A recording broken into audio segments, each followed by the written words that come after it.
In this video, I'll show you how to repair your O-gauge model railroad layout, and we're starting right now. Hi, my name is Owen.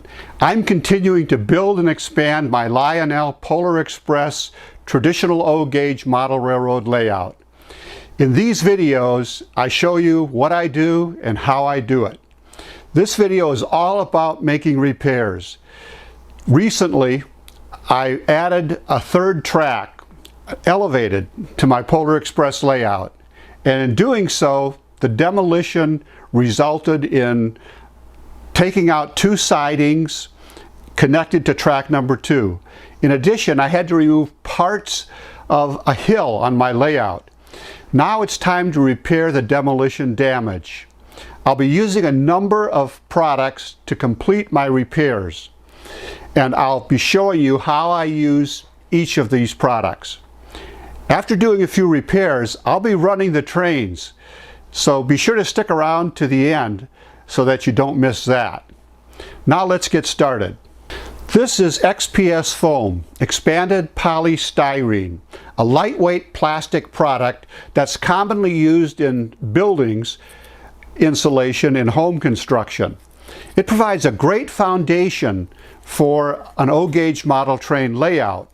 I use a sharpened utility knife to cut the XPS foam to the right size and shape.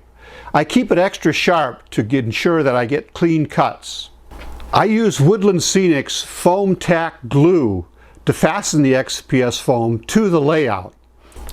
Covering the XPS foam with Woodland Scenics plaster cloth provides a surface that plaster can grab onto. I'm using lightweight Hydrocal Plaster from Woodland Scenics to cover the plaster cloth. This plaster can be molded, contoured, and painted to achieve a variety of effects. Affixing plaster rocks to the plaster cloth adds realism to your layout. I also affix materials that simulate vegetation to the plaster cloth to add additional realism. I've cut several pieces of this XPS foam to the right size to fit and cover up an area of damage on my layout. I just take a little bit of the Woodland Scenics foam tack glue and squeeze it on and spread it around with the nozzle. Doesn't have to be anything terribly exact. And then I can lay it in place and it will stay where I put it. I hold it down for a few seconds and weight it down so that it doesn't move. The foam tack glue bottle and this jar of foam putty serve as adequate weights. Doesn't take much, it just has to lay flat for a few minutes. While that's drying, I'm going to cut some more pieces of XPS foam to fit the rest of that place where I removed the siding. The plaster cloth that I'm going to be using on my layout in order to provide a foundation for using actual plaster is basically plaster impregnated cheesecloth. There's a smooth side and a rough side. You want the rough side to be up because you're going to spread the excess plaster that makes it rough around to fill in the holes and also to give it a final shape that will then hold once that plaster is set up and dries. To apply the plaster cloth, you first need to dampen it thoroughly. I've got this pan that I obtained from Woodland Scenics for this purpose. Once I've dampened the plaster cloth, I'm ready to put it in place. I'm stretching it over the area that it needs to cover, and by spreading it out, I'm also allowing room for plaster to be applied later on.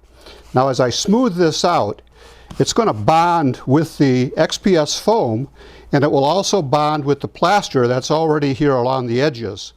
That bonding process will hold it in place as it dries and give me a good foundation, a stiff foundation for applying the plaster. You want to overlap this slightly as you're applying it, one sheet over the other, so that you've got a solid joint, a complete seal, if you will, around it. And again, by rubbing your fingers across it, you fill in the blank spots in the plaster cloth with the plaster, with the excess plaster, and that again helps to form a solid seal once you're done. In addition to plaster and plaster cloth, I'm also using another product called Foam Putty. This dries and has the same handling and painting characteristics as the XPS foam that I'm using underneath. So I can put this to fill in small voids, not large ones, but small voids, and that will work just fine. I don't need to do anything further to fill in spots like this. Once this is dried, I can paint it and treat it just as though it were foam or as with plaster. It can also be sanded to smooth the surface as needed. I have more repairs to do, but now it's time to crank up the trains and let them run.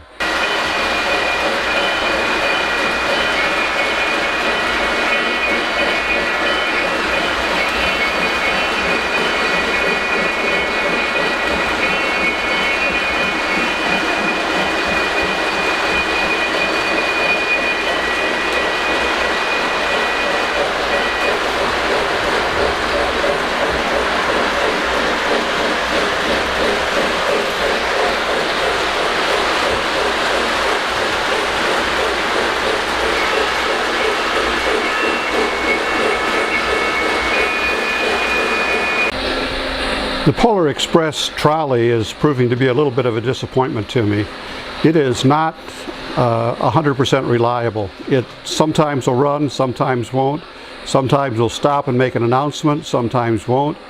It doesn't seem to matter whether the power is turned up or turned down.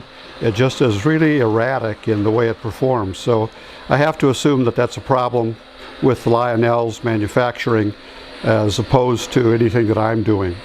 A couple of things I've done to the layout in the last day, in addition to what you're able to see on the surface.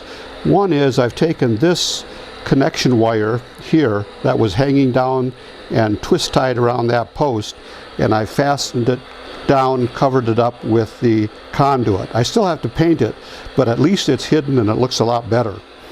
In addition, I painted this structure on top of the elevated track that is to catch the drawbridge, the lift bridge when it's raised, and I used a slate black for the wooden posts that come up, and I used steel metallic for the I-beam that crosses it.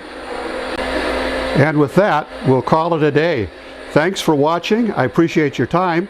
Please like by clicking the thumbs up below, share this video with anyone you know who may be interested, and please subscribe if you haven't done so already. Thanks for watching.